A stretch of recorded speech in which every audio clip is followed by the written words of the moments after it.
Hello.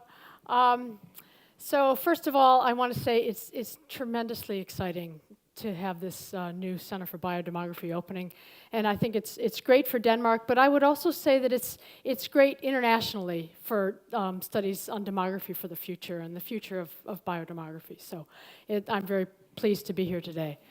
So the subtitle, I think, on today's scientific talks was Why Biology, Why Demography, and Why Aging. And I'm going to focus on all three of those, and in particular, more so than the previous speakers this morning, on the biology part of it, okay? So, first of all, I would like to talk about something that's actually been mentioned a number of times this morning, and that is that aging is caused by an accumulation of damage. And one of the ways that I like to think about this is that, damage occurs all the time, either intrinsically due to metabolic processes or extrinsically due to the environment. And when we're young, I like to think that there's a lovely balance. There's some damage, our repair systems work really well.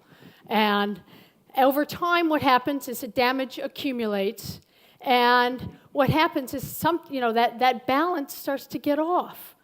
And not only does damage accumulate, but damage also damages those repair systems. And then this balance really gets thrown off with increasing age.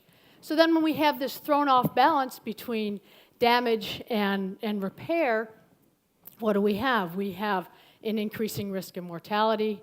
We have declines in function. And what I'm going to focus on today is we have a decline in the ability to respond to environmental stresses, okay? And we can talk about this in all sorts of different organisms.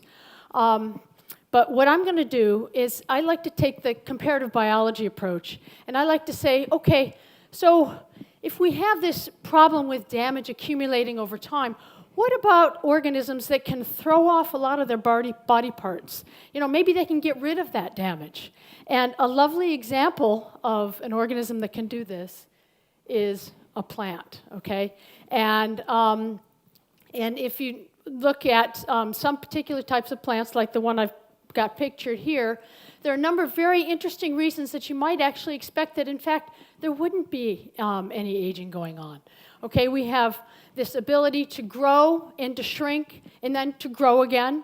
And we also have the ability to turn over body parts. And so if you look at a particular plant, in fact, there are young leaves in the center, and then on the outside here are the older leaves. So that there's constant turnover of body parts. So if we have this constant turnover of body parts, we might expect, in fact, that we wouldn't actually see age-dependent responses in a population. We wouldn't get aging. And so because of this, I then started out to do a very long-term study, and this beautiful plant that you've been looking at is Plantago lanceolata, which has been mentioned already this morning. And the nice thing about this particular species is that it may surprise those of you who don't think about plants that, in fact, you can actually identify an individual and you can follow it for its entire lifespan. You can go out and you can mark individuals and follow them all the way to death. And so we have a complete life cycle record of individuals. The other thing that's nice about this particular species is that it repeats, reproduction occurs over and over again, okay? And so that it's not that once it reproduces, it then dies, okay? So that's a nice advantage of working with this particular species. And as I said, individuals are easy to delineate. The nice thing about plants is that you put them in a particular place and they stand still and wait to be counted. Just a demographer's dream. Okay, so let me tell you about this particular study that I was interested in. Now remember, what the particular study that I was doing. Now remember that my interest now is to actually look to see, going back to this damage and repair imbalance, the interest is in understanding, can we see if we can put individuals in the situation where there are environmental stresses, do we actually see that older individuals do worse than younger individuals? Or do we look and we see that, in fact, individuals of different ages do the same? In other words, in that case, there would be no aging in this particular species. So I'm going to tell you about this with respect to two experiments. One is a long-term field experiment and then a greenhouse experiment to test this hypothesis directly. Okay, so the first experiment. So we started out and we planted 4 cohorts starting in 2000. And these cohorts were actually quite large because, of course, my interest was in understanding what was going on at late ages. And there's a lot of background mortality that goes on in these populations. And so I needed to start with really large numbers. So over the course of 4 years, we planted about 30,000 individuals, okay? And so what we know is that, so here are these tiny little seedlings. We know we made these seed, and so we know the genetics of all these individuals. And then what we do is we then go out and we plant them in the field in a very regular design, so then we can go out and monitor them over time. So here's one experimental individual. And we have these 4 cohorts. They've gone in at different times. So the nice thing is you can do a longitudinal study, and you can also do a cross-sectional study, okay? And that is very, very important as I show you my results. So let me just show you the basic demography results. So I've plotted these survivorship curves by date, not by age, okay? So here we have cohort 1 is a blue, and cohort 2, 3, and 4. They're going in at different dates. The reason I plotted this by date is that what I want you to see is it didn't matter how old you were, the survivorship declined for everyone at one particular point in time. And I was really very interested in looking at this one particular point in time because this suggests that there's stress, okay? That it didn't matter how old you were, there was stress and everybody experienced this really high mortality. Okay, so what I wanted to do then was to say, were there age differences here in terms of the response to the stress? And before I do that, what I want to do is I want to ask what caused that stress, okay? And what I am talking about is an environmental stress, and what we actually found was that right at the beginning of that stress period, it turned out that there was a very high rainfall. Now, normally, you think, plants like rain. What's going on here? Okay, well, this particular plant lives in fields, lives on roadsides, and so in the field, what happens, you get a lot of rain, and all the other plants around it grow up, and they're tall, okay? Now, here's my experimental organism. It's right here, down here, in the depths of all that vegetation. And what happened was that, in fact, this particular species doesn't like it when, in fact, the light is obstructed by all these other plants doing so well, okay? And so this was the stressful condition that was created by these natural weather patterns. Well, so what happened? Was there an age-dependent response or not? And it turned out that there was. So here we have mortality. Okay, you can see that all the cohorts go up and down in the same sort of way over these years. But right here where I have all these asterisks is during that stressful period. And during that stressful period, the older plants were surviving at a lower level than the younger plants, okay? So this did suggest that despite the fact that all cohorts were responding, uniformly, in fact, the oldest ones were doing the worst.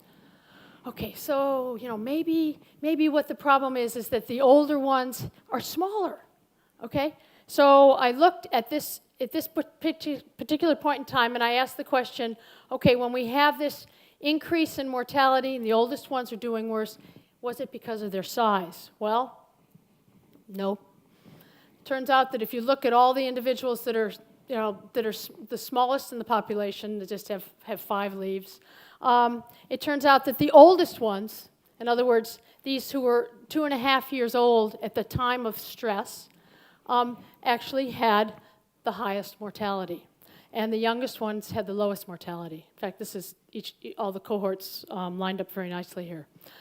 Okay, so then remember I told you a minute ago that plants can grow and they can shrink.